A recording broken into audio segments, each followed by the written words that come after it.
കണ്ണൂരിലെ hi tech PSC കോപ്പിയടിയിൽ അറസ്റ്റിലായ രണ്ടാമനെ ഇന്ന് വിശദമായി ചോദ്യം ചെയ്യും. കോപ്പിയടിക്കുന്നതിനിടെ പിടിയിലായ മുഹമ്മദ് സഹദിന്റെ കൂട്ടാളി സബീൽ ആണ് ഇന്നലെ പിടിയിലായത്.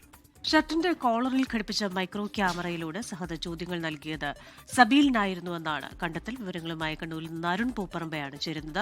Arun, good morning. ഇത്തരത്തിൽ ചോദ്യങ്ങൾ പകർത്തി നൽകുന്നു, അത് ബ്ലൂടൂത്ത് ഹെഡ്സെറ്റിലൂടെ തിരികെ പറഞ്ഞു നൽകുന്നു എന്ന രീതിയിലൊക്കെയാണല്ലോ ഇന്നലെ വിവരങ്ങൾ വന്നത്. ഒപ്പം തന്നെ ഇത് ആദ്യമായാണോ ഇത്തരത്തിലൊരു ഹൈടെക് കോപ്പിയടി നടക്കുന്നത്? മുൻപും ഇവരെ ഇത്തരത്തിലുള്ള കാര്യങ്ങൾ ചെയ്തിട്ടുണ്ടോ, പ്രത്യേകിച്ച് ഈ കൂട്ടാളിയായ സബീൽ? ക്രിസ്റ്റീന, ഈ സഹദിനെ വിശദമായി ചോദ്യം ചെയ്തതിലൂടെയാണ് കൂട്ടാളിയായിട്ടുള്ള സബീലിനെ കുറിച്ചുള്ള വിവരങ്ങൾ കൂടി ലഭിച്ചത്. ഇവർ സുഹൃത്തുക്കളാണ്, ഒരേ നാട്ടുകാരാണ്. പെർളശ്ശേരി സ്വദേശിയാണ് സബീലും. ഈ സബീലിനാണ് ഈ സഹദ് പരീക്ഷാ ഹാളിൽ നിന്നും ഈ ഷർട്ടിന്റെ ആ കോളറിൽ ഘടിപ്പിച്ചിട്ടുള്ള മൈക്രോ ക്യാമറയിലൂടെ ആ ചോദ്യങ്ങൾ നൽകുന്നത്. അതിനുശേഷം ആ ചോദ്യങ്ങൾ നോക്കി അതിന്റെ ഉത്തരങ്ങൾ ബ്ലൂടൂത്ത് ഹെഡ്സെറ്റിലൂടെ സഹദിന് തിരിച്ച് പരീക്ഷാ ഹാളിൽ ഇരിക്കുന്ന സഹദിന് തിരിച്ചു നൽകുക. ഇങ്ങനെയാണ് ഇവർ ആവിഷ്കരിക്കുന്ന രീതി.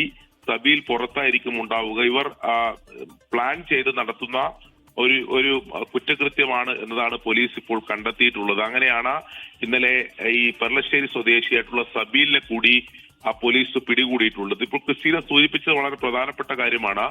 ഈ പരീക്ഷയിൽ മാത്രമാണ്, ഇതിനു മുമ്പ് ഈ സഹദ് 5 PSC പരീക്ഷകൾ എഴുതിയിട്ടുണ്ട്. അപ്പോൾ ആ പരീക്ഷകളിലും സമാനമായ രീതിയിൽ ഇത്തരത്തിലുള്ള ഒരു ഹൈടെക് രീതിയിൽ കോപ്പിയടി നടത്തിയിട്ടുണ്ടോ എന്നതാണ് പോലീസ് പരിശോധിക്കുന്നത്. ഇപ്പോൾ പ്രാഥമികമായി പോലീസ് പറയുന്നത് അത് ഉണ്ട്, അങ്ങനെ അതിനുള്ള സാധ്യതയുണ്ട് എന്നതാണ് പോലീസ് പറയുന്നത്. ഇവരെ രണ്ടുപേരെയും പോലീസ് വിശദമായി ചോദ്യം ചെയ്യും. സഹദിനെ ഇന്നലെ കോടതിയിൽ ഹാജരാക്കി കസ്റ്റഡിയിൽ വാങ്ങിയിരുന്നു.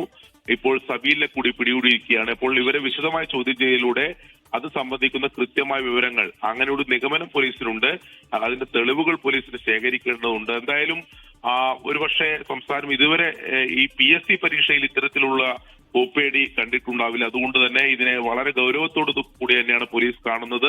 വിശദമായ അന്വേഷണം ഇതിൽ വേണം. ഇത് ഏതൊക്കെ രീതിയിലാണ് ഇവർ ആവിഷ്കരിച്ചതെന്ന് സംബന്ധിച്ചൊക്കെ വിശദമായ അന്വേഷണം വേണമെന്നാണ് പോലീസ് പറയുന്നത്. അതിലേക്ക് പോലീസ് കടന്നിട്ടുണ്ട്. സിറ്റി പോലീസ് കമ്മീഷണറുടെ മേൽനോട്ടത്തിൽ തന്നെയാണ് കണ്ണൂർ ടൗൺ SHOനാണ് ഈ അന്വേഷണ ചുമതല നൽകിയിട്ടുള്ളത്.